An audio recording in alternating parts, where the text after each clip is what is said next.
Now that I told all my business, I'd like to get into somebody else's business. And that is Brian Mcknight. Before we went to break, I was going to ask you guys what makes a bad dad. And sadly, Brian Mcknight comes to mind. Just for our viewers who don't know, Brian Mcknight has, I feel, disrespected, disregarded, and discarded his children from his first marriage, unfortunately. He has referred to his children as a product of sin. He recently accused his ex-wife of basically influencing his relationship with his now estranged son. And his son, I should tell you, has cancer. And his son, Nico, tweeted, "When I was about to die in the hospital from complications from my cancer, I just wanted to bury the hatchet and hear from him," referring to Brian Mcknight, "hear from him say he loves me. And he told me no, he could not arbitrarily tell me he loves me. Still cuts so deep." The fact that this is playing out in social media, I think, is just heartbreaking. But also it makes you question what kind of man with means and resources would treat their children that way. But it struck me with you, Dr. Joy, because your stepmother influenced your relationship with your father. And so you have a unique lens into this. And I'm curious what you might say to Brian Mcknight, having been the product of a relationship like that. What would you say to him? I would begin with, he really need to evaluate why he want to erase that part of his life or rearrange it. Why would you call it sin? If you were married to the woman, the mother of your children, right, how is it now they were born of sin? Are you really speaking of yourself? Are you speaking of the relationship? There are so many layers to that. But looking at my stepmother, she made a comment. This was during the time of the burial of my grandmother, my father's mother. And my grandmother had been sick and they had to take care of her. And she made the comment, she said, "You know, I've had a problem with you because you ruined my perfect man." Now, given I was in my 20s when she told me this, but this was feelings that she had from my age of 8, that I ruined her perfect man. How does a child ruin this? It's so ignorant. Well, it's ignorant, but it says a whole lot more. Yes. Because what's at the root of that is I have an idea in my mind of what it's supposed to look like, what my life is supposed to look like. So when I think of Brian Mcknight, I think of the same thing, that he's saying you were born in sin, so I want to erase that part of my life. And this is my now life. Now, does that make it right? No. I think he's very confused. And self-hating, like, because we had Dionne Warwick on the show and she talked about why would you want to disrespect your creation? Right. This person is a part of you. And I mean, look, I will say, I will preserve everybody's privacy, but I will say I happen to know Brian Mcknight is an asshole, from firsthand experience. Wow. So I think, so I forgive my language, Dr. Joy, but I don't find him to be, this is very compelling at all as just a person who would treat his children that way. But I'm curious your thoughts on, the way Brian Mcknight is like just publicly disregarding his children in favor of this, because sometimes it is like a new relationship is the thing that's influencing your relationship with your children, and both people have to come together. I thought Jada did a great job with this with Will Smith's ex-wife, that they said we had to put our differences aside and put the kids first. This doesn't even seem like that. This seems like Brian Mcknight is like, I don't like your mama, so I don't like you. And that is just not a fair thing. What are your thoughts? I think it's terrible. I feel bad for whatever way the kids are gonna have to process through life, how they're gonna carry and process it. You never know how someone can internalize that. And I think that's important to shed light on. I probably resonate more, or my kids, so I would say because I raised my kids, would probably resonate more with the son.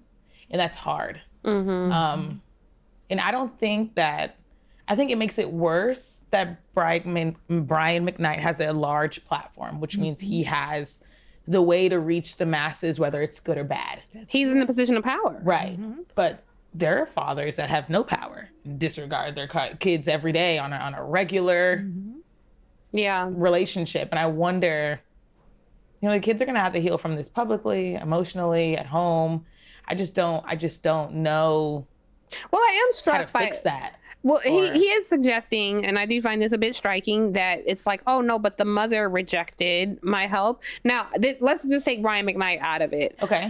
Who we've established is an asshole. So Correct. let's just talk about the dynamic when the mother is the person denying the father access to the children, and the father like making every effort and then being resentful because it's like, well, I can't feel this pain of not having my children. I'm mad at the mom, so I don't have anything to do with it. I need fathers to put their foot down and fight for their rights for their kids. Yeah. Yes. I'm tired of the lazy fatherhood approach. If these are their kids and you love your kids, go to the courthouse.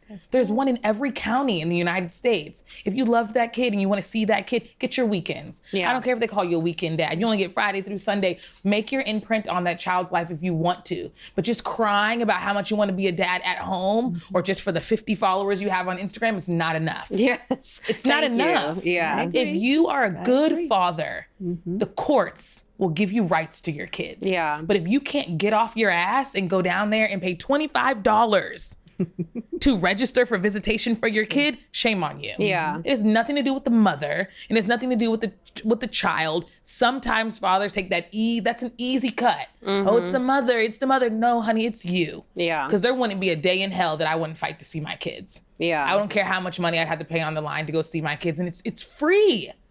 Visitation is completely separate from child support. Yeah. A lot of men like to say, oh, they overlap. I don't pay my child support. I can't see them. There's not one state where that overlaps. Not paying your child support does not negate you visitation rights to your kids. Yeah. 100%. It hurts the mother because I feel like you should financially help pay for soccer. But just because you don't does not mean that I don't let you see your kid Friday through Saturday. But you are a special mother. There are some mothers who really use their children as weapons. Yeah. And that does hurt Yes. the children. Yeah. That's very, very important. And I think that's what we're talking about. But I don't know.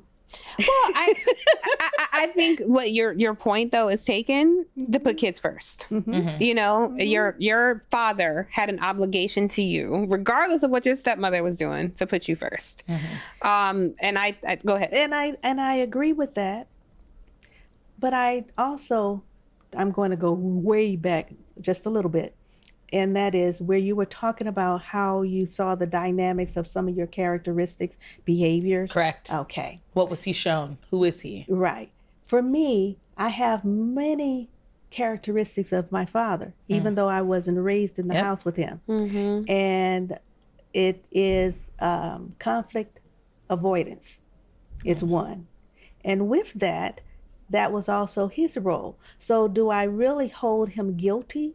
Because for him, he was trying to minimize the conflict in the home that he was in.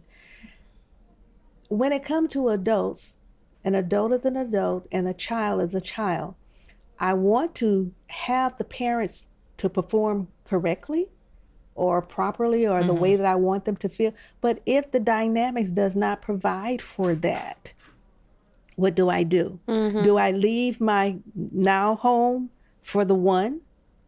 I wouldn't have wanted that either, because that would not have been the right way when you can't put the one first, because we're always doing trade-offs. It's basically what I'm saying. Yeah. Sometimes you can make the compromise, but sometimes you can't. If you selected a partner who really is not on board. Now, one of the things that my mother did when she married my stepfather, she told him, I come as a package deal. Yep. Amen. If you do not accept my full package, You don't accept me. you don't accept me. Absolutely. That's different. Yeah. Everyone do not put that on Front Street. Yeah.